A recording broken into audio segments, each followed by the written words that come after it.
Ahí está, perfecto. Buenísimo. Bueno, buenas tardes a todas y a todos. Ahora sí que ya estamos grabando la charla. Queremos agradecerles en especial por estar presentes en el día de hoy. Para nosotros es realmente un honor tener esta charla con la doctora Viviana de Sousa Vieira, que desde ya agradecemos el hecho de haber aceptado nuestra invitación y estar en el día de hoy compartiendo todos sus conocimientos con nosotros.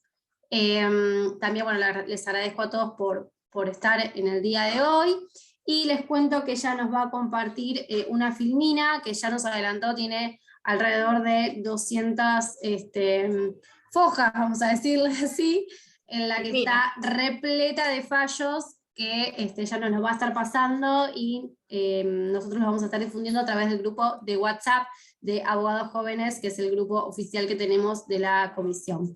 Bueno, agradecemos también la organización a la doctora Mónaco Jacqueline, es la vicepresidenta de la comisión, y a la doctora Micaela Yanico, que el día de hoy no nos puede acompañar, pero también fue parte de esta organización.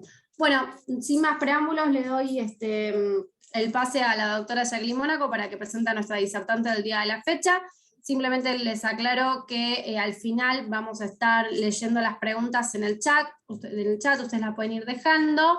Lo que sí les pedimos que sean preguntas genéricas, que no sean respecto de casos puntuales, de esa manera nos enriquecemos todos, ¿sí? Y que sirva para todos, justamente por eso se pide que sean preguntas que no tengan que ver con casos puntuales, ¿sí? Sino sobre la temática. Las pueden ir dejando en el chat, y los últimos minutos de la clase las vamos a estar leyendo en conjunto con la doctora Mónaco. Ahora sí, muchísimas gracias, y te dejo para que presentas a la disertante del día de la fecha. Bueno, buenas tardes a todos. Bienvenida Viviana, muchísimas gracias por estar presente con nosotros y brindarnos tu conocimiento. Estamos muy agradecidos desde la Comisión de Jóvenes. Y bueno, ojalá planifiquemos otra charla más adelante de cómo redactar las demandas, que es algo muy específico y muy bueno para el joven abogado que recién se matricula también. Bueno, Viviana es abogada especialista en Derecho de Familia y Género, autora del libro de cómo redactar pactos convivenciales, y hoy viene a compartir sus conocimientos con nosotros, así que estamos muy agradecidos, y bueno, nuevamente gracias Viviana, todo tuyo, digamos. Bueno, muy buenas tardes. Muchas gracias, chicas, a las dos, y a la Comisión de Jóvenes Abogados por invitarme. Bueno, es un placer, colegas, tenerlos acá. Sobre todo me voy a tomar el atrevimiento de saludar a la colega de Río Negro, y también una amiga, Estela Rojas, que está acá también, que fue alumna mía. Mayra también fue alumna mía. Bueno, así que me parece un lugar apropiado como para sentirse muy bien acompañada. Bueno, como dijo Jacqueline y como dijo Mayra, vamos a presentar unas filminas. No se asusten, son 200 filminas, desde ya que no llego ni a palos, es decir, gracias que llegaré a las 50, porque además hablo yo en el medio, pero lo que les va a quedar a ustedes es fallos. Hay muchos fallos. Imagínense que la unión convivencial, esta figura de la unión convivencial, no es que nace con el Código Civil y Comercial de la Nación. Hablamos de concubinato desde Roma. Imagínense que ya Napoleón decía: los que no se casan están fuera de la ley, por lo tanto la ley no los protege. Imagínense de la fecha que estamos hablando. Pero esas relaciones que antes se llamaban concubinato, después se fue suavizando los términos: matrimonio de hecho, pareja de hecho, un montón de términos como para hablar de lo mismo, estas parejas que no pasan por el registro civil. ¿Cuál es el tema, la novedad? Que bueno, que ahora está legislada la figura en el Código Civil y Comercial de la Nación, y a todas esas parejas les otorga determinados derechos, ¿sí? Que antes no tenían. Ahora vamos a ver, si se registran es como que tienen un plus, ¿sí? Pero todas, esto quiero que quede bien en claro, si cumplen con el ámbito de aplicación y los requisitos, que son los artículos 509 y 510 que llevamos a ver, tienen derecho a todos los beneficios que están dentro del Código Civil y Comercial de la Nación. Bueno, dicho esto, vamos a compartir pantalla. Así, para ustedes les va a ser mejor porque van a ver como figuritas. Bueno, vamos a las uniones convivenciales acá. Esperen que me posiciono, y a la copita. Ahí está, ¿sí? Bueno, voy a achicar acá el cuadro de diálogo y voy a sacar esto de acá. Muy bien. Bueno, como habíamos dicho, libro segundo, título tercero. ¿Qué me dice? El código, entonces, ¿qué hace? Como ya les había dicho antes, reconoce efectos jurídicos a las convivencias de pareja, pero de manera limitada. Nosotros estábamos acostumbrados que antes del Código Civil y Comercial de la Nación, ¿de qué hablábamos solamente? De la pensión en beneficio del conviviente. Siempre que haya convivido durante 5 años anterior al deceso, si no tuvieran hijos en común, y 2 años si hubieran tenido hijos. Pero eso desde otra legislación, no el civil. Entonces, acá lo que estamos viendo es dentro del Código Civil y Comercial de la Nación, lo otro es previsional. Y también había algunos beneficios también desde lo laboral, bueno, temas de salud, pero no específicamente civiles. Entonces, en función de esto dijimos de manera limitada. ¿Qué quiere decir? Que el código entiende que es un modelo diferente de familia del matrimonio. En eso podemos concordar o podemos hablar, pero me parece que este no es el momento adecuado, porque en realidad ustedes saben que los tratados internacionales de derechos humanos protegen a todas las familias, y hablamos no de un derecho de familia, sino un derecho de las familias. Tenemos casos como Artavia Murillo, como Fornerón, donde se pone el foco que no solamente el hecho de pasar por el registro civil hace formar una familia, y por lo tanto todas las familias deberían tener el mismo derecho.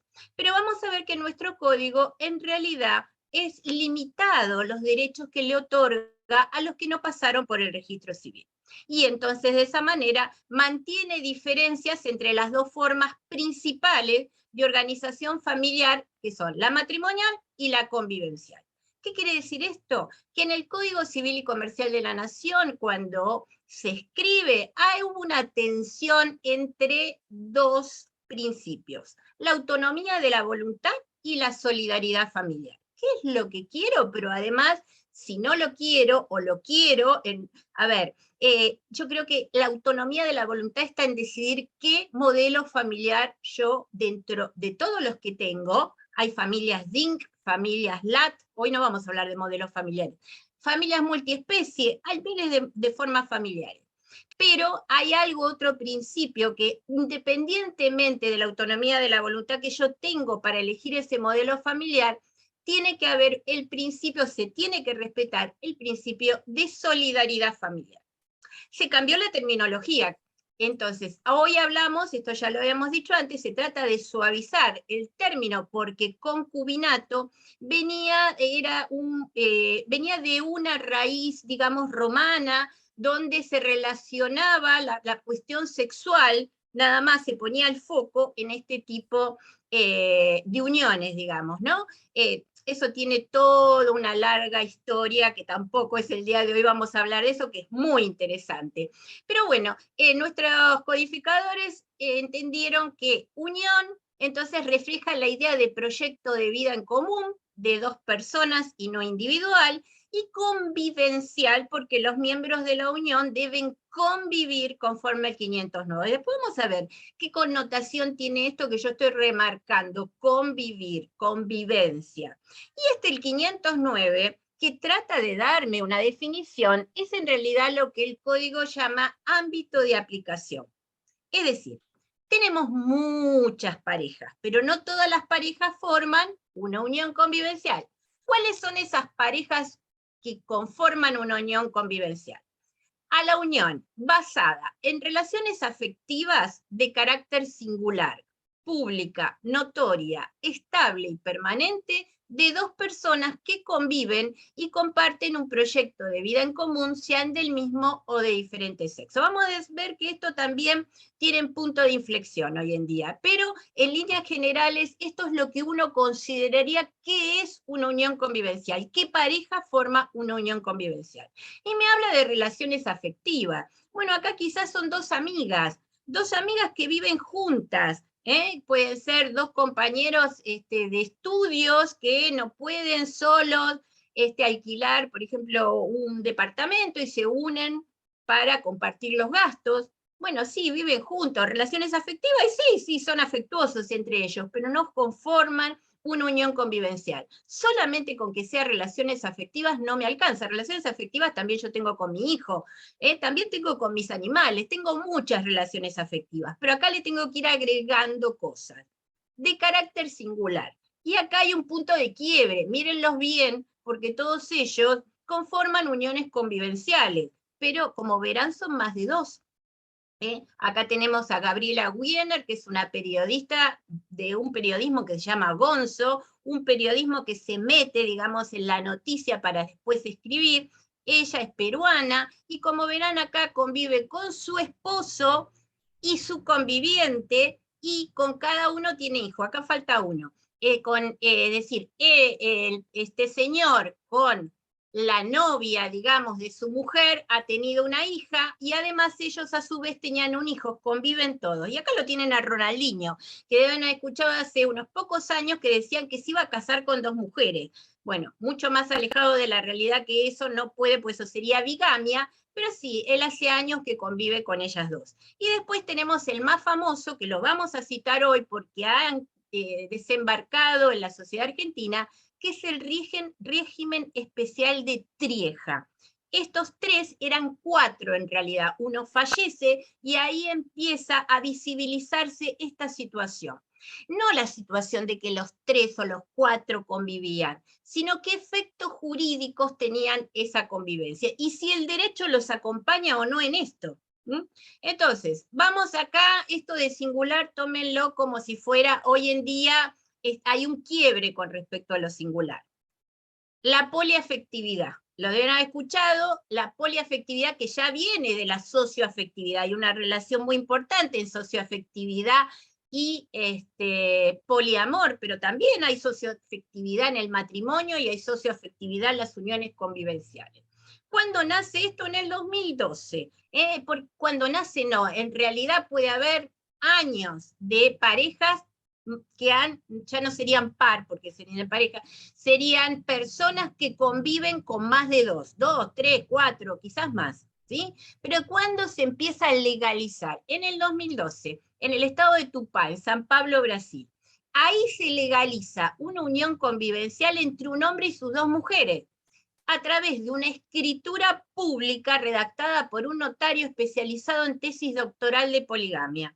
Los tres, entonces, firman una escritura pública y le ponen un nombre: Declaratoria de Unión Poliafectiva Estable.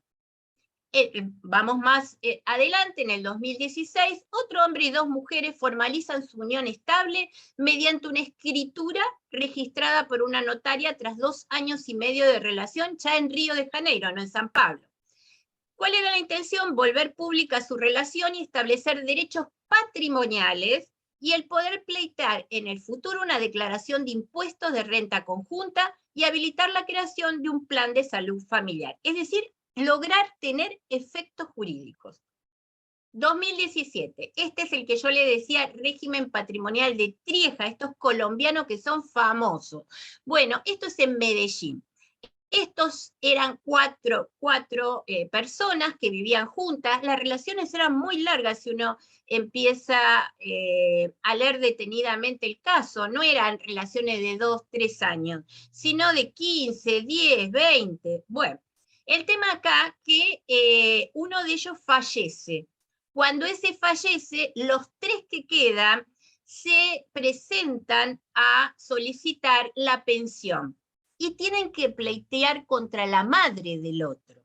Y entonces ellos, a través de ella, habían oficializado, ellos lo logran, van a la Corte Constitucional de Colombia y logran es ser los beneficiarios porque comprueban que ellos cumplen con todos los requisitos de convivencia que pedía la legislación colombiana.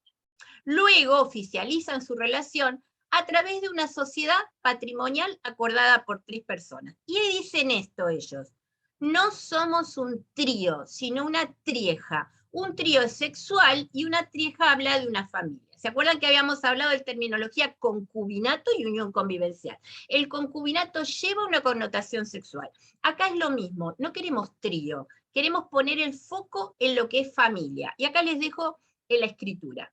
Bueno, desembarcamos en Argentina, vamos a lo que a nosotros nos interesa, porque ¿por qué no puede llegar a su estudio una familia conformada por más de 2 personas? Más bien que no se van a casar, por lo tanto no les va a llegar un matrimonio, pero sí les puede llegar una unión convivencial. ¿Qué pasó acá? En San Ramón de la Nueva Orán, esto es en Salta, el 18 de noviembre del 2021 es la sentencia. Una información sumaria. ¿Para qué? Y sí, también lo mismo, para lograr una pensión. Con fecha 11 de mayo del 2021, se presenta el señor Joaquín López e inicia un proceso de información sumaria tendiente a acreditar la convivencia continuada e ininterrumpida desde el 83 con el señor Marcos González, el que fallece en el 2020. Bueno, se le aprueba la información sumaria. Se sustentó el decisorio que estuvieron dadas por la existencia de una escritura pública de compraventa de inmueble a nombre de los señores López y González, todo lo que hace una pareja heterosexual o de 2 personas cuando quiere solicitar la pensión. Bueno, los resultados del informe ambiental, todos los vecinos decían, sí, yo los veía, eran una familia, estaban todo el día juntos, iban a hacer las compras juntos, iban al club, todos sabíamos de esta relación hace años, ¿sí? Bueno, una vez emitido el decisorio, el que se encuentra firme y consentido, es decir, a ver, para esa relación de pareja, se presenta otra vez el mismo señor López, con fecha acá ya de septiembre del 2021, recuerden que se presentó para una información sumaria en mayo del 2021, inicia una nueva información sumaria tendiente a acreditar la convivencia continuada, ininterrumpida, con el señor Daniel Pérez. Otro. Y afirma que formó pareja con Marcos González en el 83, comenzando en tal época la convivencia. Y más adelante incorporan otro, el señor Daniel Pérez. Lamentablemente en el mismo año mató a los 2, porque los 2 murieron el mismo año. Bueno, que forman una relación poliamorosa, una familia poliamorosa, y que criaron juntos los 3, sus sobrinos que estaban a su cargo y son mayores de edad, a los nombres de ellos, y afirma que la relación que los unía era afectiva, propia de una pareja, no era de carácter abierta y se debía en fidelidad. Es decir, que vamos al 509. Ellos respetaban, digamos, todo lo que decía el 509. Define la relación como honesta, de respeto mutuo y comunicación. Y señala que la relación poliamorosa conformada con los señores González y Pérez era conocido en el ámbito íntimo y en el ampliado, en lo social, en lo familiar, en el trabajo. Según él, todos sabían que ellos 3 formaban una familia. Ahora, luego del fallecimiento del señor González, que había ocurrido en noviembre del 2020 con Daniel Pérez, proyectaban casarse en septiembre. Perdón, acá pasó un año, yo me estaba confundiendo con otro. Un año pasó, bueno. Con Daniel Pérez, con el que había quedado, proyectaban casarse en septiembre de ese año, esperando que pasara un poco el duelo que estaban transitando por el conviviente fallecido. Pero lo planeado no se pudo concretar porque ese también muere el 19 de julio del 2021. Cuenta que asistió a sus convivientes desde el primer día de convivencia hasta el fallecimiento de cada uno de ellos, haciéndose cargo del sepelio y adquisición de la parcela en el cementerio.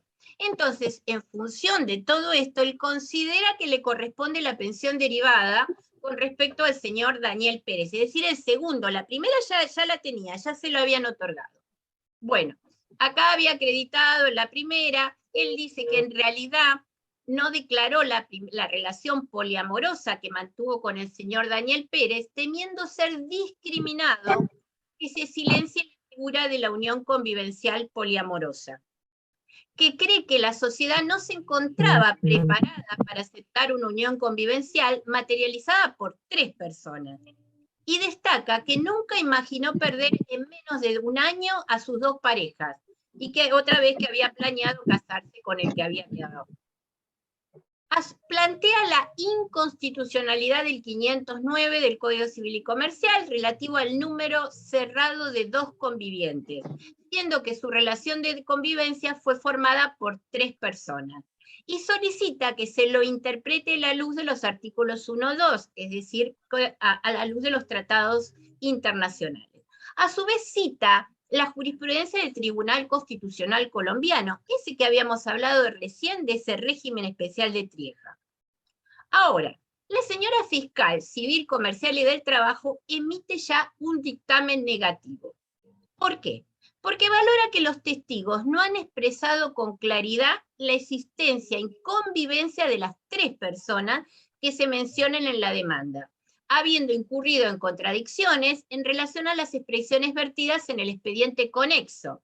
Es decir, se ve que los mismos testigos en uno dijeron, sí, vivía con tal para que lograra la pensión, y ahora en esto dice, ay, me olvidé, vivía con el otro también. Bueno, podría ser eso. Del informe ambiental, si bien los vecinos reconocieron la convivencia, estima que no especificaron un tiempo certero y que se contradicen con el informe agregado en la primera información sumaria.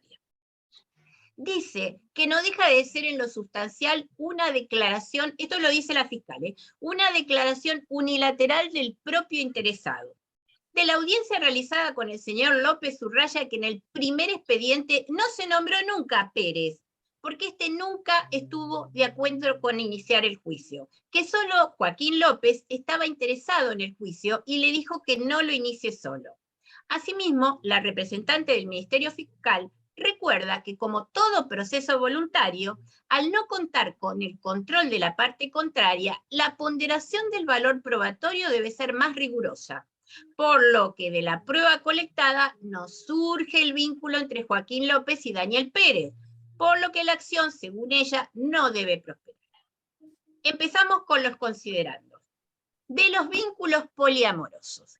Como ya este juzgado, dice así, se expresó oportunamente, el carácter plural de la familia fue afirmado en Atalarrifo, donde la Corte Interamericana dejó en claro que la Convención no tiene un concepto cerrado de familia, ni mucho menos se protege solo un modelo tradicional de la misma. Asimismo, es criterio de la suscripta, de la jueza, que para que la familia entre en crisis en el mejor de los estilos, como apertura ideológica, nuestra sociedad no tendría que haber desigualdades de género, etnia, clase, orientación sexual, nacionalidad y edad, y que resulta indispensable y urgente subvertir nuestra realidad cotidiana. Es que las distintas formas de configuración familiar tienen reconocimiento y protección convencional, encontrándose los magistrados impedidos de silenciar y limitar sus derechos, con la consiguiente posibilidad de que el Estado argentino sea declarado responsable internacionalmente por violación de la Convención. Bueno, acá cita el caso colombiano, que es diferente, porque miren, estos 3, Alejandro, Manuel y Alex, vivían juntos desde hacía casi una década hasta la muerte del último, a causa de una enfermedad terminal. Y ahí se falló a favor de la unión poliamorosa. Y la sentencia le reconoció el derecho de los 2 hombres a cobrar por partes iguales la pensión de la tercera pareja. Acuérdense que eran 4, es decir, el otro no llegó a tener la cantidad de años de convivencia para también poder lograr, porque si no se hubiera dividido entre 3. El fondo de pensiones les había negado el derecho y recurrieron a la vía judicial. Y en 2017 se le concede el derecho confirmado por la alzada. Bueno, acá habla de la Constitución Política de Colombia, que van a ver que es muy amplia y admite estas posibilidades, y estableció la sentencia que la unión entre Manuel, John y Alex fue una relación poliamorosa que tuvo por acreditado los componentes, todos los que nos pide el 509. Llegamos a la solución del caso. Si bien la suscripta se inclina por el reconocimiento de todas las formas de la familia, en la presente causa no se encuentra acreditado en el grado de convicción suficiente que estemos ante un vínculo poliamoroso. Es decir, ojo, yo haría lugar, sean 2, sean 3, sean 4, pero en realidad no me trajiste las pruebas que te estamos pidiendo de la cantidad de tiempo de convivencia. En efecto, tal como se refiere la señora fiscal, con la prueba postada no se encuentran acreditados los extremos referidos para que la información sumaria pueda prosperar. Por lo tanto, resuelvo no hacer lugar a la acción promovida por el señor Joaquín López por los fundamentos expuestos. Pero sepan que en realidad, si esto sucediera, si se pidieran efectos jurídicos, por ejemplo, la atribución de la vivienda familiar, quedan 2, se va 1, quedan 3, se van 4. A ver, hay una apertura, porque en esto de los fallos internacionales y la Convención Americana, esta jueza lo aplicó. Ahora, en este caso en particular estaban pobres de prueba. Bueno, sigamos con el 509. Tiene que ser pública y notoria, es decir, lo que nosotros llamamos como un matrimonio aparente. Es decir, desde afuera los demás no tienen que saber, no se tienen ni que cuestionar, sos pareja o sos casado. Es decir, te manejás como si estuvieras casado, entonces pública y notoria. Diferente es que si estuvieran ocultando, que fuera una relación clandestina. Entonces también es importante para formar una unión convivencial. Es decir, apariencia, es necesario la apariencia, la relación no debe ser oculta ni escondida de la sociedad. Y además me dice que tiene que ser estable y permanente. Y se grábense este 2, que ahí está con luminarias, porque lo vamos a ver muchas veces dentro de uniones convivenciales. Y esto de la estabilidad y permanencia, ¿cuándo una pareja tiene estabilidad y permanencia según el código? Y esto viene en realidad de la jurisprudencia, ¿no? Entonces, que la unión se prolongue en el tiempo lleva implícita la estabilidad. Tiene que haber una vida en común ininterrumpida. Ojo, puede ser a veces por una enfermedad, por un viaje, eso es otra cosa. Pero no tiene que ser solo durante algunos periodos. Sí, ellos están enamorados, pero se ven pocas veces al año, o se ven una vez al mes. Es decir, no, le está faltando eso del proyecto de vida en común. Entonces, no se contemplan, para hablar de unión convivencial, relaciones esporádicas, circunstanciales o pasajeras. Excepción, bueno, esto como a ver, que las rencillas y peleas de la pareja, en tanto sean provisorias y pasajeras, no hacen cesar la unión convivencial. Lo mismo por razones de trabajo y salud. Habíamos dicho que tenemos que unir el 509 con el 510. Es decir, para tener esos efectos jurídicos previstos por el título, además se requiere que los dos integrantes sean mayores de edad, que no estén unidos por vínculo de parentesco en línea recta en todos los grados, ni colaterales hasta el segundo, que no estén unidos por vínculo de parentesco por afinidad en línea recta, que no tengan impedimento ligamen y no esté registrada otra convivencia de manera simultánea, y mantengan la convivencia durante un periodo no inferior a 2 años. Vamos con el impedimento de ligamen. Un fallo de Misiones de 2017. Bueno, acá hay un cese de la unión convivencial por fallecimiento del señor en el 2015. La ex conviviente promueve un incidente de compensación económica por la interrupción de la convivencia con el señor, lógico, interrupción por la muerte, y lo inicia contra los supuestos herederos denunciados en el expediente de la sucesión respectivo. Pero claro, para uno pedir la compensación económica, primero tiene que demostrar, si no está registrada, seguramente que esta señora no la tenía registrada, porque miren, fallece en el 2015, justo ahí, por lo tanto ni hubo tiempo. Entonces, tiene que probar primero que está hablando, que ellos formaron una unión convivencial. Primero, el expediente que sea de atribución de la vivienda, de compensación económica, división de bienes, primero tenemos que hablar de lo que es la unión convivencial, y acá ella lo prueba. Entonces, hablan de una convivencia de 25 años con un hijo en común, y además hijos de un matrimonio. Estos hijos, los herederos, son de un matrimonio anterior del causante. Ella solicita la declaración de inconstitucionalidad del actual 510, inciso D, que es el impedimento de ligamen. No hubo un divorcio de la primera unión, pero sí había separación de hecho. ¿Cuándo? Al momento del fallecimiento. El estado civil matrimonial que nos dice este fallo no es un obstáculo para la constitución de la unión convivencial, pero sí para su inscripción. en el registro de uniones convivenciales, ya que de lo contrario un registro público daría publicidad a una situación reñida con los deberes nacidos de la institución matrimonial que la ley fomenta y protege, porque vamos a ver que tenemos dos registros, el de uniones convivenciales y el registro común del matrimonial, por lo tanto no puede estar anotado los dos a la vez. En resumidas palabras, en el caso concreto, el excluir de la clasificación como unión convivencial con sus respectivas consecuencias jurídicas a la presente, no solo desconoce la verdad real, es decir, la situación de hecho realmente producida, sino que se realiza una valoración discriminatoria que castiga la decisión de las partes por el modelo de familia elegido, ya que, como se manifestara precedentemente, desproteger a la parte, desconocerle la decisión de elección de tal o cual forma de familia, es ir en contra no solo de la intención de la normativa, sino de la propia Constitución Nacional. El planteo de la inconstitucionalidad, porque miren también, acá estamos hablando específicamente del impedimento de ligamen, pero si ustedes se fijan en el 510, también estamos hablando que estas parejas, para poder tener todos estos efectos jurídicos que van a ver que son muy magros, los dos tienen que haber cumplido 18 años.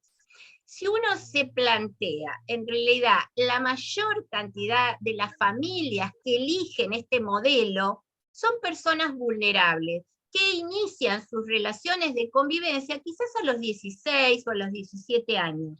Y entonces, por no haber cumplido los 18 años, aunque hubieran transcurrido 2 años, no tampoco tendrían estos efectos. Y tampoco el hecho de formar esta unión convivencial produce una emancipación como en el matrimonio. Y tampoco hay una dispensa como en el matrimonio. Entonces seguimos haciendo diferenciación de modelos. Bueno, vamos con el planteo de inconstitucionalidad. Bueno, dice, las relaciones familiares captadas por la legislación son aquellas que tenían existencia social. Siempre existieron las uniones convivenciales, pero ahora logran la existencia legal. El legislador optó por regular allí donde la ausencia de norma acarreaba la vulneración de derechos fundamentales.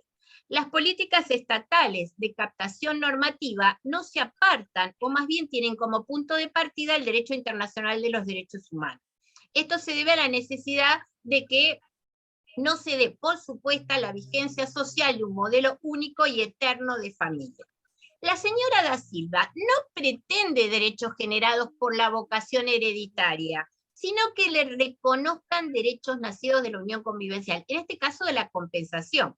Desconocerle derechos nacidos de la convivencia a aquella pareja cuya unión se acreditó en aproximadamente 18 años sería discriminatorio, sobre todo si se considera que esa pareja ha construido durante la convivencia un hogar, que es aquel en el que la familia convivió, con el que también tuvieron hijos. Siguiendo los lineamientos basados en el principio de equidad y practicidad, corresponde también se le atribuye el usufructo de la vivienda, cito, por el término de 17 años. ¿Por qué? Porque ella, ¿qué pide de compensación económica? No pide una suma de dinero. Ella pide como compensación económica la atribución de la vivienda familiar. Y acá en realidad se está haciendo una excepción, porque miren, el término de 17 años, cuando todos sabemos que no puede ser más de 2, salvo que se haya realizado un pacto convivencial. Pero me estoy adelantando quizás. La aclaratoria: se computará dicho plazo a partir de la fecha del cese de la convivencia producido con el fallecimiento del causante en el 2015 y cesará el usufructo en el 2032. Otra de Junín del 2016. La señora juez de grado aprobó una información sumaria teniendo por acreditado que una señora convivió en una relación de hecho con este señor desde el 2009 hasta su fallecimiento, no constituyendo la misma unión convivencial en los términos del 510. ¿Por qué? Para así resolver, consideró que el señor T estuvo casado con la señora B hasta el dictado de la sentencia de divorcio, tal como surge del expediente. Para no seguir con todo este tema, se los voy a resumir. Entonces, ¿qué es lo que el juez de primera instancia decía? Bueno, entonces vamos... Andate. ¿Cómo? Perdón. ¿Pasó algo? Perdón, no, tenemos un micrófono abierto, les pedimos por favor a todos que cierren sus micrófonos. Así podemos continuar, doctora. No, creí que me lo decían a mí. ¿Vamos bien, No. gente? Háganme por lo menos así, porque si no Sí, paramos. sí. Bueno, Continúe, doctora. Igual se fue, no sé si a mi sala, pero se fue, ahí está, la pantalla compartida. no importa, ahora lo... Espera, Ahí está. espera que llego a donde vamos y por dónde vamos.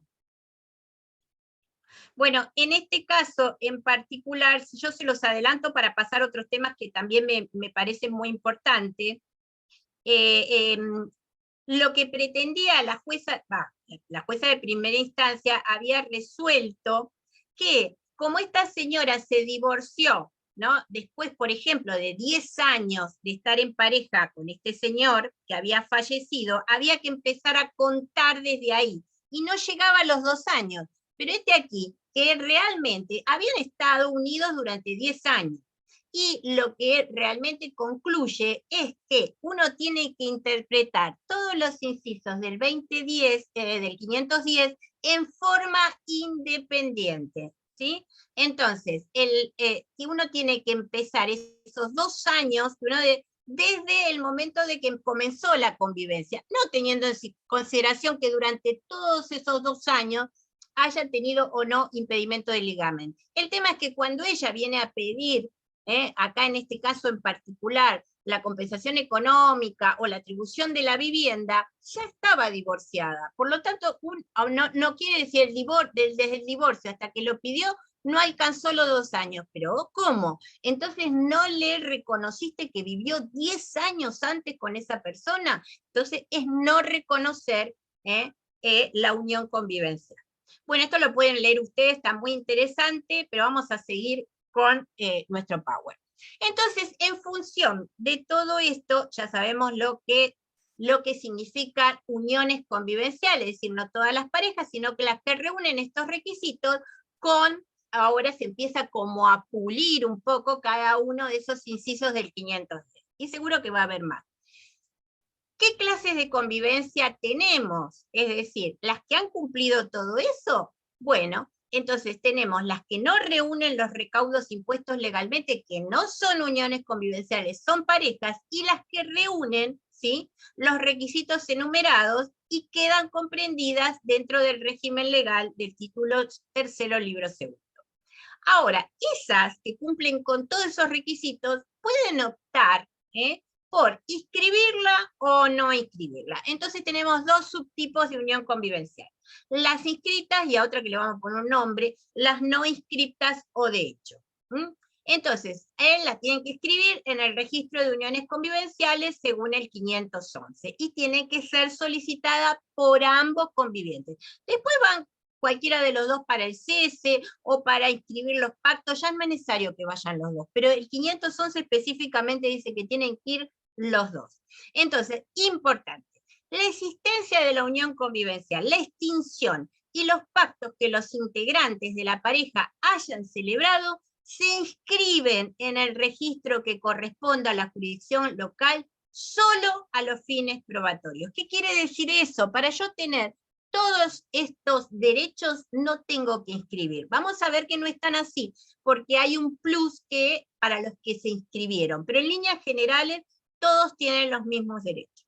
El registro, por ejemplo, de la provincia, uno solo acá, lo que pide, y esto sí hay que tener en cuenta también cuando ustedes piden la pensión, que tengan domicilio común los dos, el mismo domicilio en el DNI de cada uno de ellos. Y en este caso se requieren 2 testigos que prueben los 2 años mínimos requeridos de convivencia. Como es un tema delegado a las provincias, cada provincia va a establecer sus requisitos administrativos. Vamos a los pactos de convivencia. Esto vamos muy por arriba porque no es el tema de hoy. Las disposiciones de este título son aplicables excepto pacto contrario de los convivientes.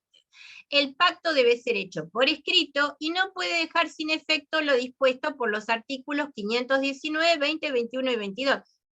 Esos artículos son los que se llama piso mínimo obligatorio, núcleo duro o régimen primario. Es decir, yo puedo establecer en ese pacto lo que quiera, porque hemos hablado que estamos dentro del reino de la autonomía de la voluntad, pero ojo, con límites.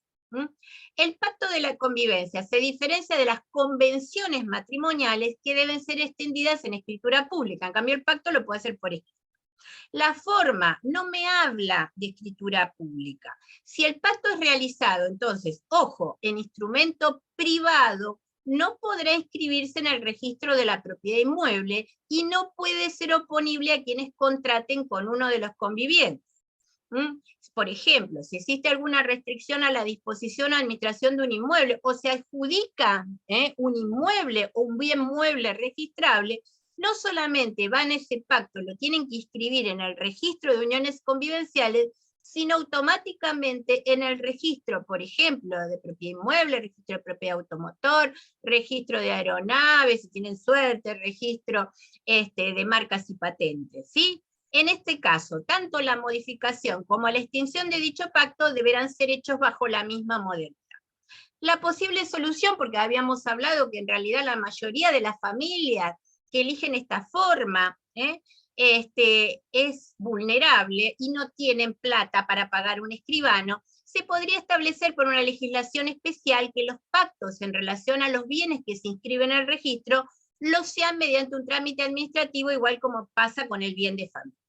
Y los pactos, su modificación y rescisión son oponibles entonces a los terceros recién desde la inscripción. No solo entonces en el registro del 511, sino el que corresponda a los bienes incluidos en esos pactos. Prueba. ¿Cómo se prueba la unión convivencial? Por cualquier medio de prueba, pero la inscripción en el registro de uniones convivenciales es prueba suficiente de su existencia. Como vimos en la jurisprudencia anterior, que no la tenía registrado, primero tuvo que probar que vivía en unión convivencial. Bueno, como habíamos dicho, estas disposiciones se aplican salvo pacto en contrario, eso ya lo dijimos. Límites a la autonomía de la voluntad. Vamos con esto, con el núcleo duro que no podemos cambiar. Los pactos no pueden, primero, el 515 en forma general, no pueden ser contrarios al orden público, ni al principio de igualdad de los convivientes, adjudico todo a uno y al otro no le doy nada, por ejemplo, ni afectar derechos fundamentales de sus integrantes. Por ejemplo, pactar, bueno, si cesa la unión convivencial, vos no te podés casar con nadie, o tenés que ejercer la determinada religión, no, a ver, eso está contra los derechos fundamentales de los integrantes. ¿Cuál es este piso mínimo obligatorio de núcleo duro? La asistencia recíproca, de 519, la contribución a los gastos del hogar, la responsabilidad por deudas frente a terceros, y la protección de la vivienda familiar en el caso de que fuera inscrita. La asistencia durante la convivencia no es alimentos, es un poquito más, es esa asistencia no solamente material y espiritual, pero ojo, estamos hablando durante la convivencia. ¿Cuándo necesitamos realmente alimentos? Cuando cesó. Los convivientes no tienen derecho a alimentos. Luego del cese. Artículo 520. Tienen obligación de contribuir a los gastos domésticos. ¿Cuáles son los gastos domésticos? Vamos rápido. Todos los gastos que para su propio sostenimiento, para los gastos del hogar en general, para los hijos en común y para los hijos menores con discapacidad o con capacidad restringida del otro conviviente que viva con ellos. Bueno, eso lo pueden leer ustedes. Además, el otro artículo que forma parte de este núcleo duro es el 521. Los convivientes son solidariamente responsables por las deudas que uno de ellos hubiera contratado con terceros, pero ojo, solo si eran para cubrir los gastos del hogar. Acá lo dice. Y si está registrada esa convivencia, tiene este plus, que no es pocas cosas, es la protección de la vivienda familiar. Si la unión convivencial ha sido inscrita, ninguno de los convivientes puede, sin el asentimiento del otro, disponer de los derechos sobre la vivienda familiar. ¿Por qué me dice asentimiento? Porque de esta manera estamos hablando, por ejemplo, quiere vender una propiedad que está a nombre solamente, el titular registral es solo uno de los convivientes, pero el otro, su conviviente, tiene que dar el asentimiento para ejercer un derecho sobre esa propiedad. Venta, hipoteca, lo que sea, uso y usufructo, bueno, lo que sea. Ni de los muebles indispensables de esta, ni transportarlos fuera de la vivienda. Pues sí, ojo, si no tenés mi asentimiento no puedes hacer nada de eso. El juez puede autorizar la disposición del bien si es prescindible y el interés familiar no resulta comprometido. Si no media la autorización, el que no ha dado el asentimiento puede demandar la nulidad del acto dentro de un plazo de caducidad de 6 meses de haberlo conocido y siempre que continuase la convivencia. Este es un artículo de por sí solo que va para una clase. Porque, a ver, una vez que cumplimos todo esto, es como la prueba diabólica. Es decir, tengo que seguir, a ver, si yo me opongo y le mando una carta documento, porque ya terminó, o no, la unión convivencial está terminada, para el otro está terminada, pero acá me dice que siempre que continuase la convivencia, por lo tanto es un chino, la verdad que es muy complicada esto. La vivienda familiar no puede ser ejecutada, el 522, por deudas contraídas después de la inscripción de la unión convivencial, excepto que hayan sido contraídas por ambos convivientes o por uno de ellos con el asentimiento del otro. Es decir, si uno solo contrae esas deudas, entonces no puede ser ejecutada. Esto lo pueden ver ustedes. Vamos con las relaciones patrimoniales, que esta es la parte más álgida. Porque, a ver, todas las cuestiones personales están geniales en la unión convivencial, pero acá el tema es solo patrimonial. Las relaciones económicas entre los integrantes de la unión se rigen por lo estipulado en el pacto de convivencia. Si hoy hiciéramos en Argentina una estadística de quién suscribió un pacto de convivencia con su pareja, yo le diría el 2%, si llegamos. A falta de pacto, cada integrante de la unión, esta sería la regla, ejerce libremente las facultades de administración y disposición de los bienes de su titularidad, con la restricción que vimos recién, lo de la vivienda familiar, si éste está inscrita. Ahora, los efectos jurídicos que nos interesa y agrega nuestro código parten a partir del cese de la unión convivencial. La unión convivencial cesa, ya lo habrán visto en la jurisprudencia, por muerte de uno de los convivientes, por sentencia firme de ausencia con presunción de fallecimiento de uno de los convivientes, por matrimonio o nueva unión convivencial de uno de sus miembros, por el matrimonio de los convivientes, por mutuo acuerdo, por voluntad unilateral de alguno de los convivientes notificada fehacientemente al otro, y hay uno que es residual, por el cese de la convivencia mantenida. Esa es la más problemática, porque yo para solicitar y para tener en cuenta las fechas de caducidad, por ejemplo, para la compensación económica, tengo que tener una fecha cierta. Entonces esto es importantísimo, establecer esa fecha cierta. Lo más simple es enviar una carta documento. Y si está registrada, acercarse al registro, porque lo puede hacer uno unilateralmente. Vamos a los efectos después del cese. Lo que tenemos que tener en cuenta es que para cualquiera de estos efectos, que son 3, atribución de la vivienda, compensación económica y división de bienes, tengo que tener en cuenta el 718. En los conflictos derivados de las uniones convivenciales, competente el juez del último domicilio convivencial o del demandado a elección del actor. Pero bueno, esto lo leen ustedes también de competencia, van a ver que en realidad no se puede escindir lo personal de lo patrimonial, y lo que realmente es, en conclusión, es el juez de familia. Esto, yo quiero llegar a esta jurisprudencia que me parece más interesante. Uno de los efectos jurídicos, atribución de la vivienda familiar. La atribución de la vivienda familiar puede ser en vida, cuando el cese es en vida, y la atribución de la vivienda familiar cuando uno de los dos falleció. Entonces estamos hablando para después de la muerte. Son dos artículos diferentes. Atribución de la vivienda en vida, 526. El uso del inmueble que fue sede de la unión convivencial puede ser atribuido a uno de los convivientes en los siguientes supuestos. Si tiene a su cargo el cuidado de hijos menores de edad, con capacidad restringida o con discapacidad. Por favor me lo tachan eso, no lo leyeron. Este es un inciso que está mal puesto. Esto es una obligación derivada de la responsabilidad parental, y la vivienda está dentro de las obligaciones y de los rubros del 659, así que me lo sacan. Ahora, sí, para la unión convivencial se acredita la extrema necesidad de una vivienda y la imposibilidad de procurársela en forma inmediata. El juez debe fijar el plazo de la atribución, el que no puede exceder de 2 años a contarse desde el momento en que se produjo el cese de la convivencia. Por eso es tan importante tener esa fecha cierta, conforme me manda al 523, que son las causales de cese. Ahora, si yo previamente había acordado con mi conviviente en un pacto convivencial en extender estos 2 años, es totalmente válido. Yo puedo mejorar este artículo. En vez de 2 años, puedo establecer que si yo no tengo una vivienda ya una vez que haya cesado, acá en este caso en vida, yo me puedo quedar, en vez de 2, me puedo quedar 5, 10, 15 años, pero eso es un acuerdo entre partes plasmado en un pacto convivencial. ¿Es necesario escribirlo? Y no, pero a ver, es un acuerdo de voluntades. Lógico que si yo ya inscribí mi unión convivencial, voy atrás y inscribo el pacto. A petición de parte interesada, el juez puede establecer. Esto es para sin hijos, es decir, para la pareja, alguno de los dos integrantes de la unión convivencial que se ha quedado en esa vivienda, vamos a ponerle familiar o convivencial. Entonces, la parte interesada, es decir, el que no se quedó en la vivienda, puede solicitar una renta compensatoria por el uso del inmueble a favor del conviviente a quien no se le atribuyó la vivienda, y que el inmueble no sea enajenado durante el plazo previsto sin el acuerdo expreso de ambos, eso lo puede pedir la que quedó, y que el inmueble en condominio de los convivientes no sea partido ni liquidado.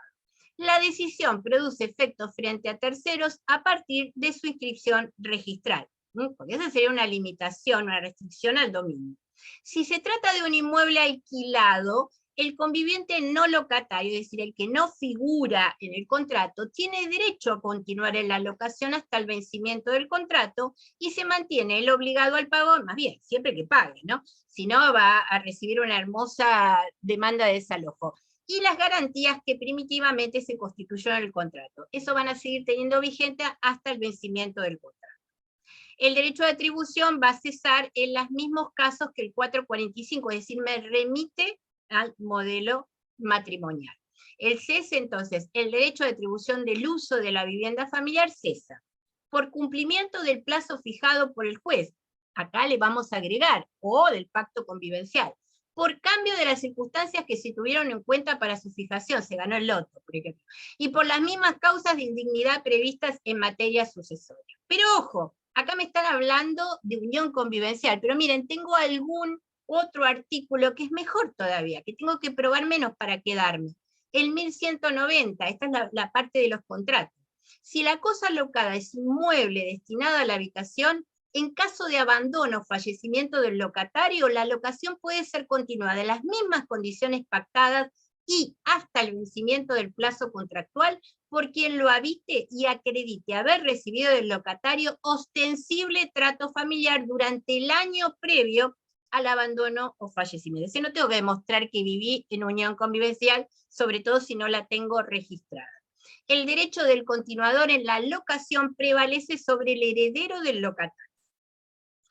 Vamos a hablar sobre restitución de bienes acá. Se rechaza el pedido de declaración judicial de inconstitucionalidad del 526, el que recién vimos en vida, pero lo interpreta en forma adecuada a los fines de su aplicación práctica. Este fallo es lo que yo les venía diciendo, es cuando hay hijos en común. El fallo atribuye la vivienda a la ex conviviente y a su hijo con discapacidad y declara inaplicable el plazo máximo de 2 años establecido. Concluye que este artículo discrimina entre los hijos en función del tipo de unión que vincula a sus padres. Imagínense un hijo dentro de un matrimonio. ¿A ustedes se les ocurre, a ver, se puede quedar? No, yo pido directamente la atribución porque tengo hijos a mi cargo, ¿no? No me tengo que agarrar específicamente del artículo específico de atribución de la vivienda. Entonces, y que para el caso que la ruptura fuere matrimonial, no existe ningún límite temporal para la atribución de la vivienda.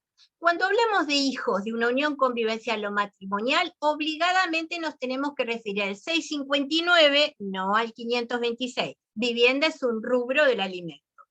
Ambos están ubicados en títulos diferentes porque están destinados a regular situaciones diferentes. El 526 está dirigido a normar relaciones entre adultos y es por ello que se fija un plazo máximo de 2 años para garantizar al conviviente al que no se otorgó el uso del inmueble que su derecho no se vea limitado por un tiempo excesivo, sino hasta que el más débil logre proporcionarse por sus propios medios una vivienda. Sin embargo, cuando existen hijos menores de edad, y acá le voy a agregar yo con discapacidad o con capacidad restringida, el límite en el plazo fijado por la norma no debe ser tomado en cuenta, ya que debe priorizarse su interés superior, siendo aplicable el artículo 659, que detalla el contenido de la obligación alimentaria y donde todos los hijos tienen idéntica tutela y auxilio. Bueno, acá hay otro también sobre atribución de la vivienda en vida. Vamos a la por muerte, el 527. El conviviente supérstite que carece de vivienda propia, habitable o de bienes suficientes que aseguren el acceso a esta, miren cómo cambia esto, estamos hablando del conviviente nada más. ¿Por qué? Porque los hijos son herederos, son herederos legítimos, o de bienes suficientes que aseguren el acceso a esta, puede invocar el derecho real de habitación gratuito por un plazo máximo de 2 años, sobre el inmueble de propiedad del causante, que constituyó el último hogar familiar y que la apertura de la sucesión no se encontraba en condominio con otras personas. Esto es muy interesante, es decir, yo agarro el certificado de dominio y veo que es un condominio a nombre, por ejemplo, del señor que murió y sus hijos de una anterior relación, y ahí no lo puedo pedir. Este derecho es inoponible a los acreedores del causante. Lo siento, pero no te vas a poder quedar.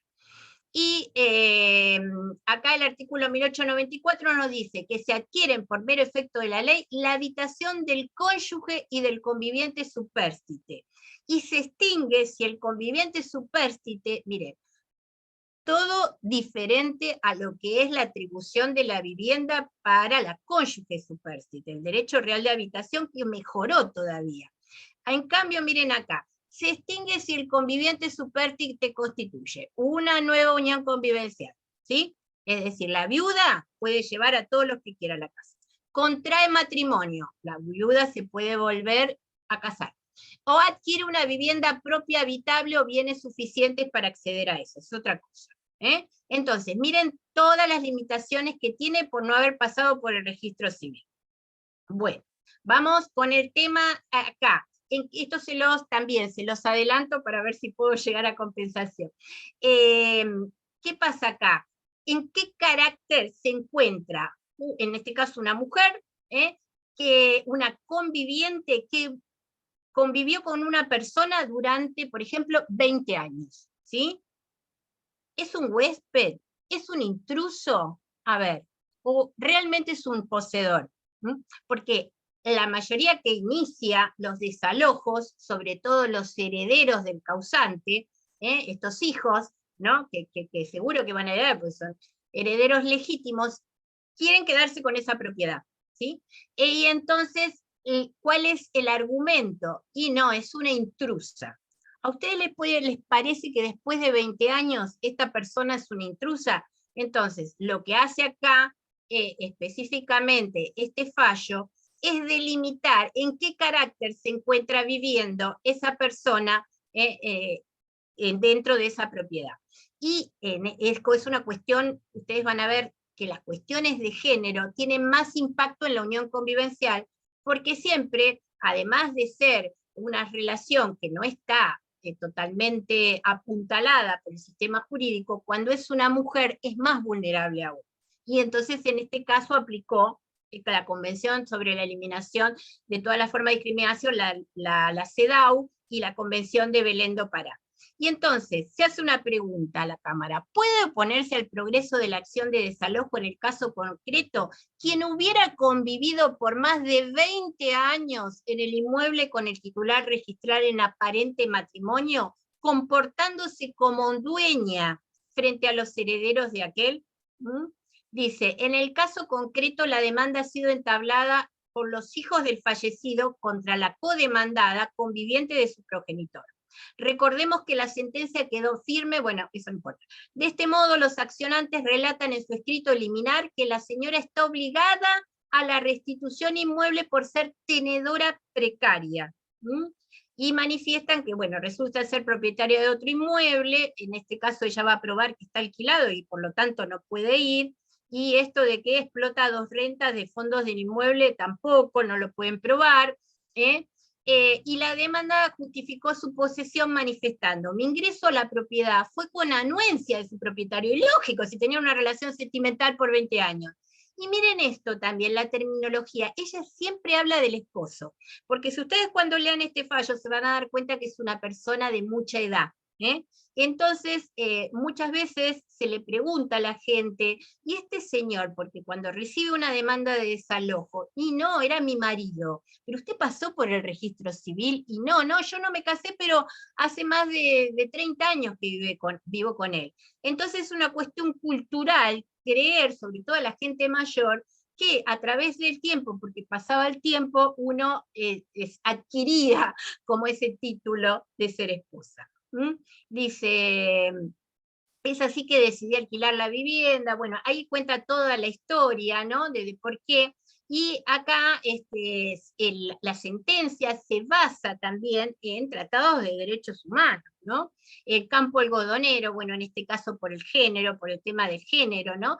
Y en esta línea dice, diré en primer lugar que juzgar con perspectiva de género implica dar cumplimiento con las normas locales e internacionales en materia de género, efectuando un debido control de convencionalidad, y saca lo que sería categorías sospechosas, es decir, por ser mujer en realidad, es decir, ¿por qué todo el peso de la ley con respecto a esta pobre mujer que además por la interseccionalidad, estamos hablando de mujer y adulta mayor, ¿no? Y entonces, ¿qué implica entonces pensar la cuestión que nos ocupa bajo esta perspectiva? Es analizar las especiales características que presenta el proceso de desalojo de la conviviente supérstite en el contexto de una relación de familia que finaliza por el fallecimiento de uno de sus integrantes y que acaba en los estrados judiciales con el desalojo iniciados por los herederos de estos. No estoy afirmando que la simple alegación de la convivencia pueda dar lugar a soluciones como las que aquí se proponen. Es el dinamismo de las relaciones de familia que se evidencian de la prueba producida en el presente caso, el que justifica el desecho de la calidad de tenedora precaria que se le atribuye a la demandada apelante. Bien. Vamos a llegar entonces al fallo, la conclusión. En el presente proceso ha quedado evidenciada la estabilidad familiar consolidada entre la señora y el fallecido, y en ese contexto la obligación de restituir que se encuentra en crisis justifica un debate más intenso que excede el marco del desalojo. La perspectiva de género que cimenta las argumentaciones aquí vertidas permiten afirmar que la demandada no actúa como mera tenedora. Nótese que la situación en debate sería completamente abstracta si la elección de la vida familiar se hubiera sometido al régimen matrimonial. El derecho no debe desatender los diversos modos de vivir en familia que la sociedad adopta. La sentencia. Revocar. La sentencia apelada, rechazándose la acción de desalojo interpuesta contra tal promovida por los señores tal del inmueble tal. Costas a los actores vencidos. Bueno, yo voy a dejar de compartir acá, es decir, porque me parece que estoy un poquito... no, puedo seguir un poquito más, ¿no, Mayra? Así hay preguntas, las contestamos ahora, y si no, sigo con compensación y división de bienes. Por ahora no he leído, había una, y ya Sí. se las leo, pero Dale. bueno, de paso mientras les hago una pregunta yo que me surgió mientras usted estaba comentando, hablaba de la atribución de la vivienda familiar en el caso de el fallecimiento, del cese por fallecimiento, y respecto de lo que sucedía cuando el que falleció, digamos, era condómino. En el caso del cese de convivencia en vida, si es una unión convencional donde se separan los convivientes y uno de ellos es condómino y pretende la atribución Ahí la otra no parte. tenés ningún problema, ahí no tenés ningún tipo de limitación. El problema es cuando estamos hablando, porque ahí hay dos, digamos, en tensión quedan dos figuras importantes. Lo que es el derecho hereditario y lo que es, viste, los derechos que tiene la unión convivencial. Y entre los dos te va a ganar el derecho hereditario. ¿Sí? Claro. Eso sí o sí, pero se da solamente para después de la muerte, no en el caso en vida. O sea que, por ejemplo, una persona que por eso hay que escribirlo, por eso es importante, porque los terceros tienen que saber, ¿entendés? Claro. Igualmente el condómino va a ser el mismo, salvo que haya un tercero, puede ser con el hermano, ponele que fuera. Claro. La pareja, si tenés una señora y tenés un señor, y este señor a su vez tiene un hermano, y ese inmueble lo compró con el hermano.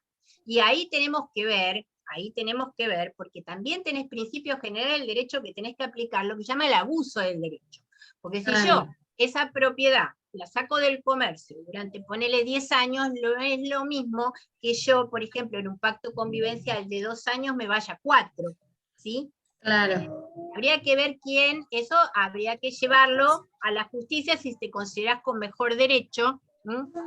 Claro. Y yo ahí porque pensaba en esto, cómo una persona puede darle la atribución de la vivienda familiar a la pareja, digamos, después del cese, si en realidad no es el titular, no tiene el título perfecto, digamos, no es... No, lógico, lo que pasa es que eso es una excepción. Vos pensás que, a ver, el Código Civil y Comercial te da reglas generales, después lo vas a tener que aplicar según cada caso en particular, y ahí tienen que empezar a jugar los principios generales. Bien. Bueno, no sé, Jackie, si querés leer alguna consulta. Están todos preguntando respecto de las filminas, eso lo dijimos al principio, sí, que lo vamos a pasar. Sí. Pero y después... tenemos una pregunta en el chat. Dice, bueno, para el cese de la unión convivencial en provincia de Buenos Aires, ¿es necesario que se presenten los dos en el registro? No, ya lo dije de entrada eso. A ver, lo dije de entrada. A ver, la único momento que tienen que ir los dos juntos es para inscribirlo, nada más.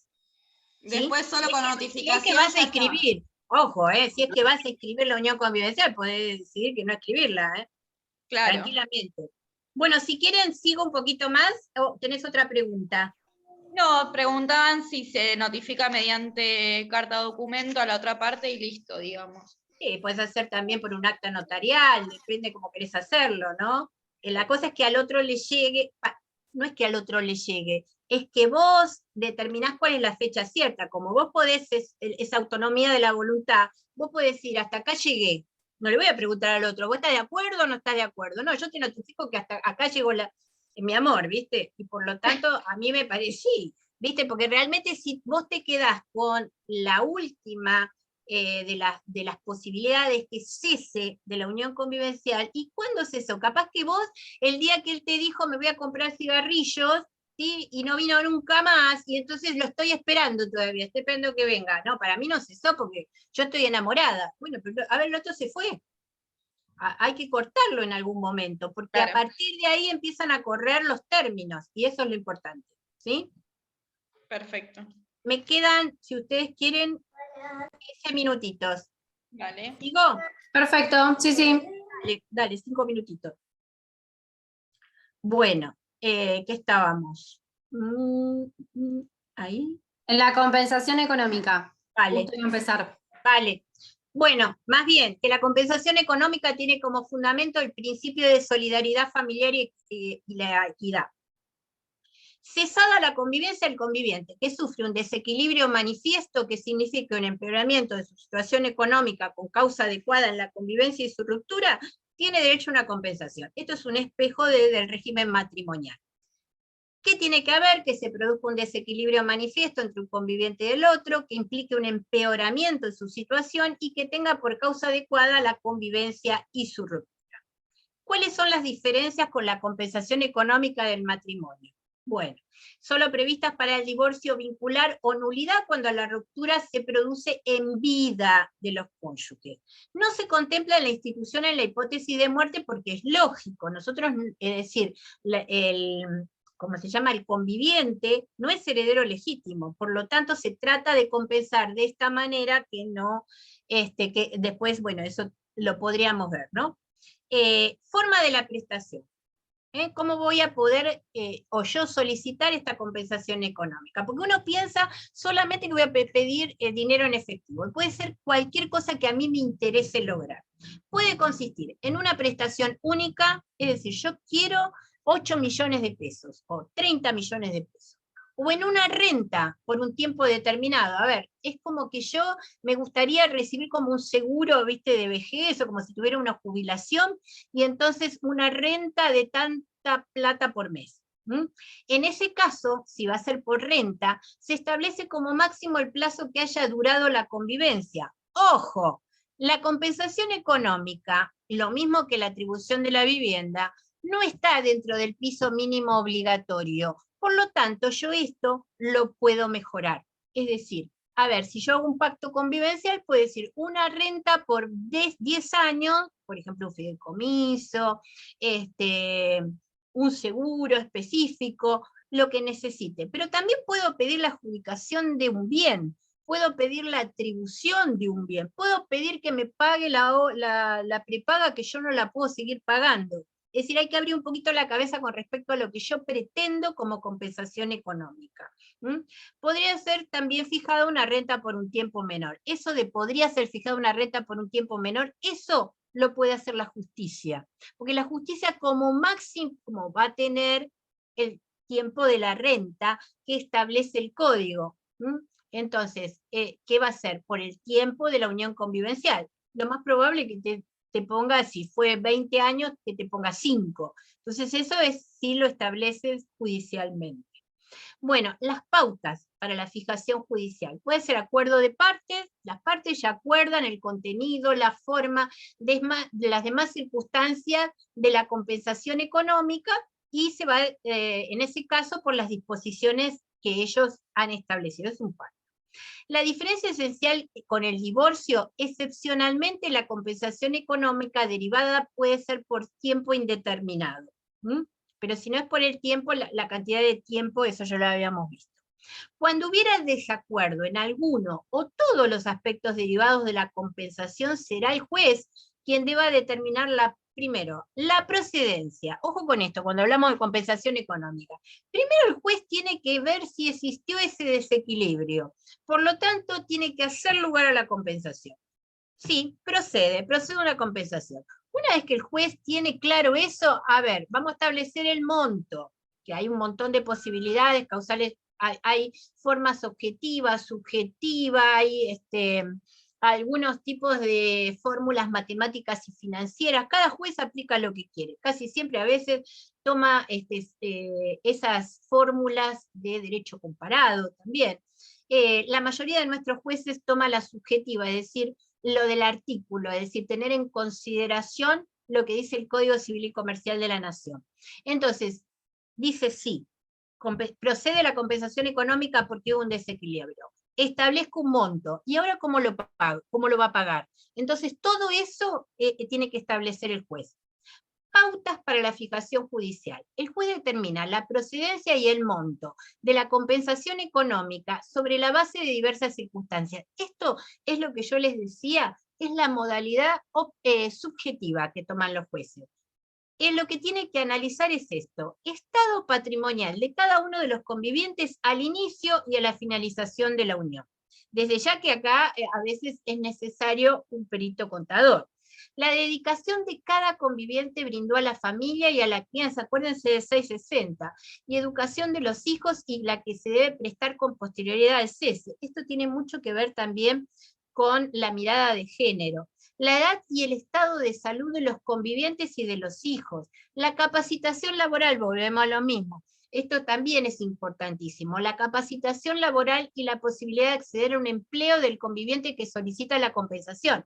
No es lo mismo cuando cesa una unión convivencial y tenés 30, que cuando cesa y tenés 65. Es decir, cómo otra vez te incorporás al mercado laboral. Es mucho más difícil.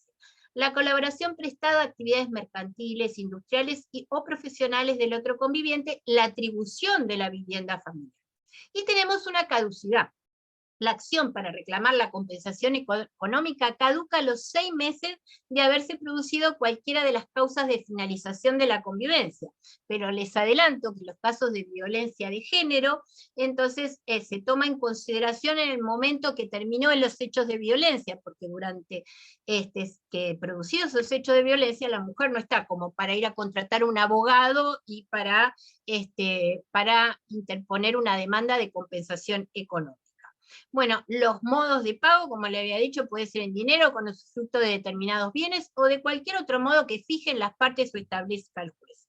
Por ejemplo, la atribución por un plazo superior a 2 años de la sede del hogar convivencial podría ser una compensación económica, o adjudicando algunos bienes que quizás están a nombre del otro, pero lo adjudican como compensación económica. Ojo con esto. Pacto de exclusión. habíamos visto cuál era el piso mínimo obligatorio, y tampoco las compensaciones económicas están dentro del piso mínimo obligatorio, por lo tanto podrían ser excluidas en un pacto convivencial. Las compensaciones previstas para los convivientes al momento del cese de la unión serán aplicables siempre y cuando las partes no hubieran decidido lo contrario en un pacto de convivencia. Estaría dentro de lo que llamamos la autonomía de la voluntad. Pero miren ustedes, hay dos proyectos con trámite parlamentario, uno del 18. Dice así, modifica el artículo 513 de la siguiente manera: autonomía de la voluntad. Las disposiciones de este título son aplicables excepto pacto en contrario de los convivientes y no puede dejar sin efecto lo que ya sabíamos, el núcleo duro 519, 20, 21 y 22. Queda expresamente prohibida y es de ningún valor la renuncia anticipada a la compensación económica formulada por uno o ambos convivientes al momento de celebrar el pacto de convivencia. Y otro más, otro proyecto. Modifícase el 442 del Código Civil y Comercial de la Nación, ya estamos hablando de matrimonio.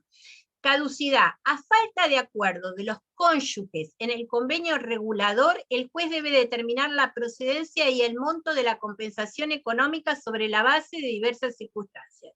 Entre otras, la acción para reclamar la compensación económica caduca si transcurre un año, 6 meses es muy poco, desde la sentencia firme de divorcio. Y el 525 a su vez, porque si no haríamos también, a ver, había una discriminación con la elección del modelo familiar. Entonces, la fijación judicial de la compensación y la caducidad, el juez determina la procedencia y el monto, bueno, esto va a ser lo mismo, y al final la acción para reclamar la compensación económica caduca si transcurre un año de haberse producido cualquiera de las causas del cese de la unión convivencial enumeradas en el 523. Si el cese de la unión convivencial, esto es un proyecto, que ya, ¿por qué es este proyecto? Porque lo que hace es compilar o tomar todas las decisiones jurisprudenciales con perspectiva de género, estableciendo esto, es decir, sin necesidad de declarar la inconstitucionalidad de la norma. Si el cese de la unión convivencial se produce en un contexto de violencia de género, la acción caduca al año del vencimiento de las medidas preventivas urgentes. Es decir, desde que se dictan las medidas, desde ahí empiezo a contar el año, ¿sí? Ya sea por la 26.485, la 24.417 o las normas provinciales aplicables. En los casos en los que no se haya dictado medidas preventivas urgentes, la acción caduca al año de la denuncia de violencia de género. Se debe aplicar siempre el plazo más favorable a la persona víctima de violencia. Y ahí tienen fallos. Voy a dejar de compartir porque estoy muy justito. Si hay alguna otra pregunta, me gustaría contestarla ahora. Sí, hay una en el chat que dice, si bueno, entre ambos convivientes compraron una propiedad, fallece uno y la unión convivencial no estaba registrada, ¿qué es lo que ocurre, entiendo, con esa propiedad? Es la pregunta. A ver, si lo compran ambos, ¿sí? Si lo compran ambos y en la titularidad registral están ambos, son condóminos, más allá que haya una unión convivencial o no. A ver, lógico que va a sacar su parte, lógico, pero ese no es el problema acá. Son condóminos. Acá el problema, que digamos que la mayoría cuando llega a juicio, es porque los bienes, aunque fue fruto del esfuerzo común, están a nombre de uno, ¿sí? O están a nombre de dos con el esfuerzo de uno solo, ¿sí? Ahí entonces se produce, el quiebre. Y eso es lo que hay que ver. Perfecto. Y creo que después la última, bueno, hay una pregunta que ya en realidad fue contestada en las anteriores, donde dice, ¿el cese de la unión convivencial puede ser unilateral o debe ser bilateral? Esto ya... Es que hay causales que son unilaterales y causales que son bilaterales. Vos fíjate, matrimonio de los convivientes. Después de un tiempo de prueba, poner unión convivencial, deciden casarse. Lógico, que están de acuerdo. Y hay otros que son unilaterales, por ejemplo, el tema de que te falleció uno, ni siquiera te digo por la decisión de uno solo, ¿no? O ponele que uno de ellos haya decidido casarse y que no la tiene registrada, porque si tuviera registrada la unión, ¿qué tiene que hacer para casarse? Primero dar de baja esa unión en el registro de uniones convivenciales para después poder casarse. ¿Sí? Lo que no tenemos en nuestro país, y eso sí es un problema, es un cruce de datos entre los registros. Vos sabés que son sistemas federales. Entonces muchas veces tenés uno acá casado, el otro allá tiene una unión convivencial, viste, esto es un tema. Okay. Si estamos hablando entre la jurisdicción, en la misma jurisdicción no va a pasar. Ok, bueno, creo que ya no hay más preguntas en el chat, así que bueno, nos Bueno, queda... ya van a encontrar, nos quedó, viste, la división de bienes, que van a encontrar varios fallos. Me parece interesante, ojalá, viste, progrese esto de los proyectos. Igualmente Sí. se están aplicando en la mayoría, viste, de la jurisprudencia cuando hay un tema de violencia, ya se está aplicando eso. Y bueno, ahí tienen también mis contactos, cualquier duda que les surja me pregunta. Bueno, Bien, mil eso- gracias Viviana, y varios ya me pidieron el Power, así que apenas lo compartas, lo Ahora compartimos con te lo todos. paso, se lo paso a Mayra ya cuando terminamos esta charla. Perfecto, buenísimo. Bueno, la verdad es súper enriquecedor, es un tema más que interesante y realmente es un tema que suele llegar muchísimo al estudio, quizás no tanto el pacto porque no está No tenemos más. todavía, no estamos acostumbrados. Vos sabés que en el derecho Claro. francés, en Francia, vos no te vas a vivir, pero ni loco, De la derecha, el primero de la derecha. si no te sentás y suscribís un pacto. Después te vas a vivir, pero nadie va, son los pactos civiles de solidaridad del derecho francés. Nosotros no tenemos todavía, digamos, ese ejercicio, porque la mayoría de la gente no sabe ni que existe, no es un tema que se haya dado, viste, mucho a publicidad.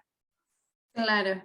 Pero bueno, sí, los efectos de la atribución y la compensación es un tema que siempre llega a los estudios y que uno Totalmente. siempre está al corriente con eso, así que es muy interesante. No conocía los proyectos, así que también es sumamente interesante esto de que cambien de 6 meses a un año, porque realmente el plazo es muy corto. Es muy En lo corto. particular, las veces que me tocó hacer compensación económica siempre fue ahí, con los días, contando las Contados, primeras 4, contados, sí. desde ya, desde ya. Y Sí, esto es un así tema, porque estás hablando también de un juicio patrimonial, ¿no? Donde hay que pagar tasa de justicia, algunas te la piden, otras no te la piden, pero bueno, es un juicio ordinario. Así que bueno, hay que armarlo bien y tenés que, vos pensás que los patrocinios jurídicos gratuitos no toman este tipo de casos, por tener contenido patrimonial. exacto. Bueno, muchísimas gracias, le agradecemos Gracias un a montón usted. realmente y Gracias a esperemos los tenerla. colegas que me aguantaron durante todo este tiempo y están ahí, al pie del Muchas cañón. gracias, sí, estuvimos con 44 participantes, estamos con 38, así que se mantuvieron la gran mayoría, el 90% se mantuvo, así que muchísimas gracias a todos por presenciar la charla. A usted, doctora Viviana, la verdad que nos gustaría y nos encantaría que esté nuevamente para el tema que charlamos de las demandas, seguramente la vamos a estar convocando. Y bueno, Jackie, no sé si quiere cerrar. Un saludo. Muchas Sí, gracias. no, más que nada, ahí dejé mi teléfono en el chat por si alguno no está en el grupo de jóvenes y quiere participar o quiere el PowerPoint y no quiere estar en el grupo de jóvenes, también me puede agendar y pedirme el Power. Y después respecto de los certificados, no sé si Vicky va a enviar el link de, no sé si está Victoria, el link para, bueno, si no lo pasamos por el grupo de WhatsApp. Dale. Bien, bueno, muchas gracias, doctora. Esperen que les saco una foto. Ah, bueno, Para el sí, Instagram. sonrían todos. Pónganse lindos, pónganse lindos. Habiliten las cámaras, ¿no? Habiliten las Así cámaras. podemos hacer un screenshot que salgan en las esté, caras, porque el que esté, la mayoría tiene cámara apagada. bueno, no importa. A ver si Habiliten pueden. cámara, digan whisky. Claro. Muchas gracias, muchas gracias a todos. No, por favor, muchas gracias. No. Hasta luego. Hasta luego.